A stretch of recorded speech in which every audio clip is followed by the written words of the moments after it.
Hello, everybody. Coins here. There's no Overwatch League games this week, so there's nothing to preview.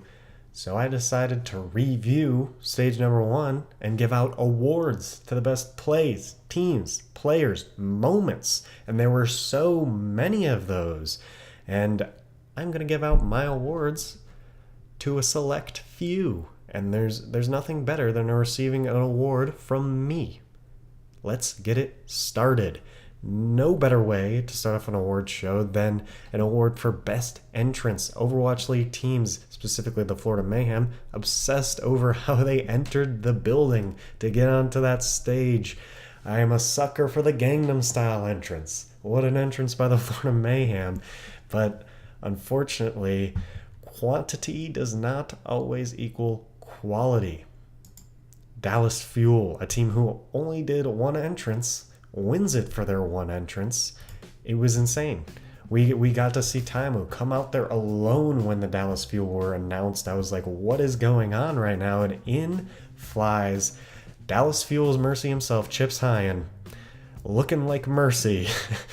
And he comes in, he resurrects Taimu, and it's honestly kind of a metaphorical moment right here because Taimu gets resurrected and then has his best game of the season against the Los Angeles Gladiators. That was an amazing entrance. The context was amazing. Everything was amazing about it. Dallas Fuel need to do entrances more often is what I'm thinking. Blizzard. They give those players those mics on stage not only to communicate with their teammates, but so we can hear how teams communicate in game. You have some funny moments, and then you have some moments where teams tilt. You're going to get those moments because every team doesn't win. Dallas Fuel, one of those tilty teams. They went 3-7 this past stage, and Effect is going to win the tilt of the stage with this video right here. Please kill Kurme, please!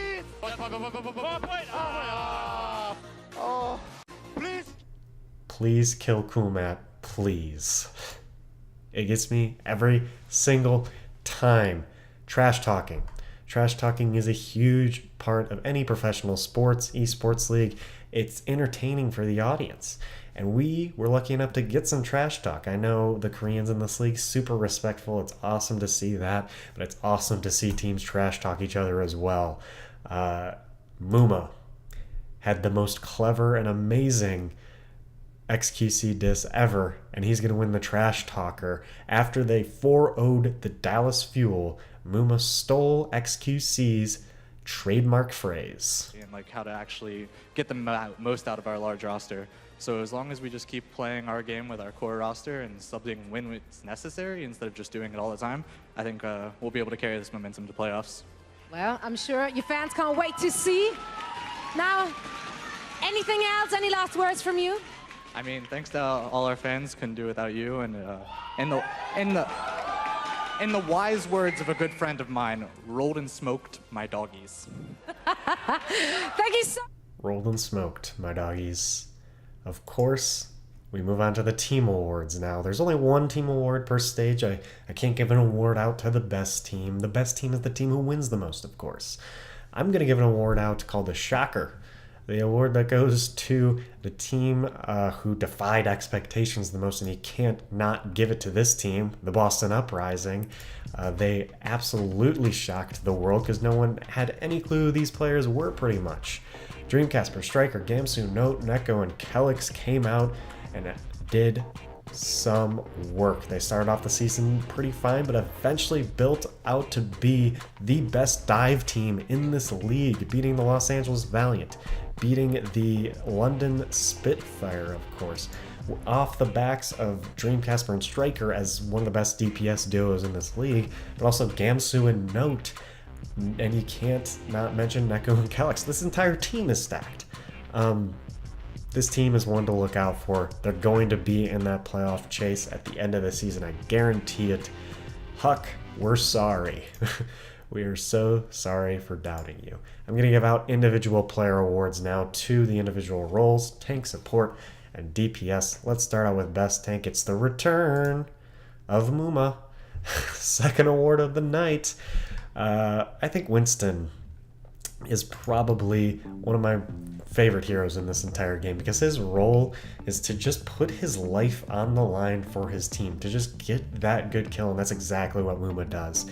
He loves putting his life on the line to kill that other team's Mercy, whether it's using Primal Rage, whether it's just using his gun.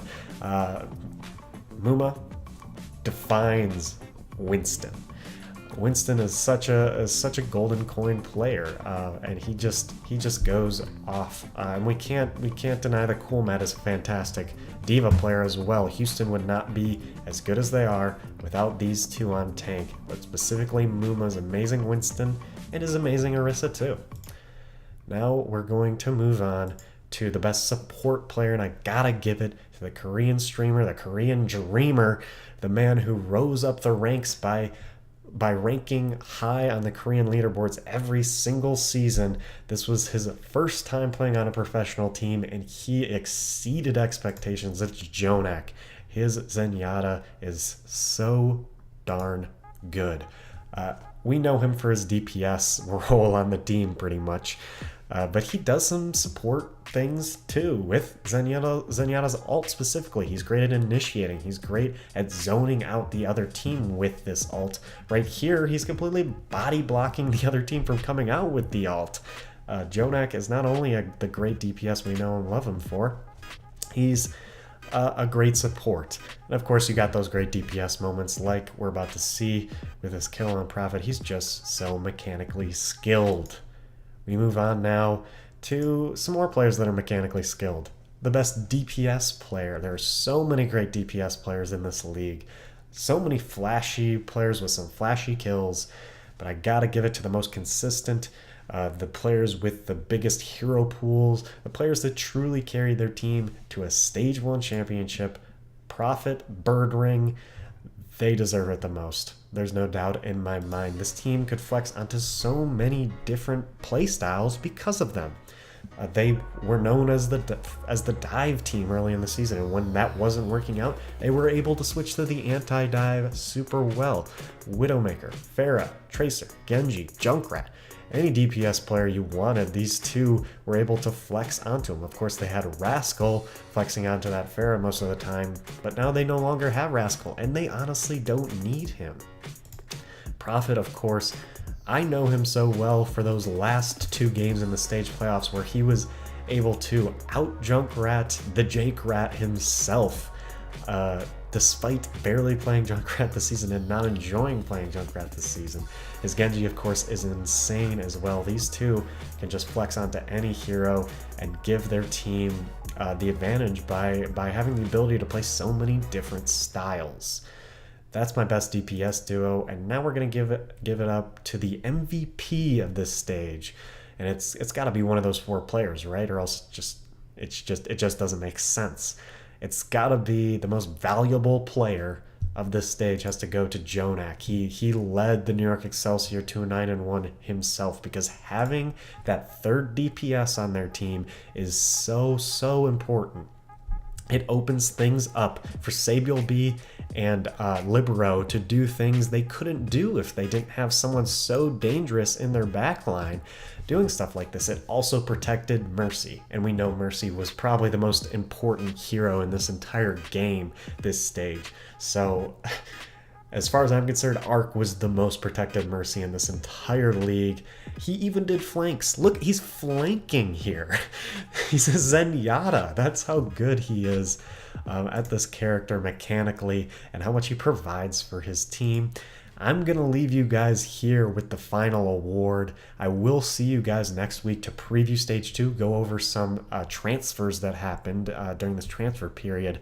But the last award of the day is going to go to someone who deserves mentioning on a Stage 1 awards show, because he is insane.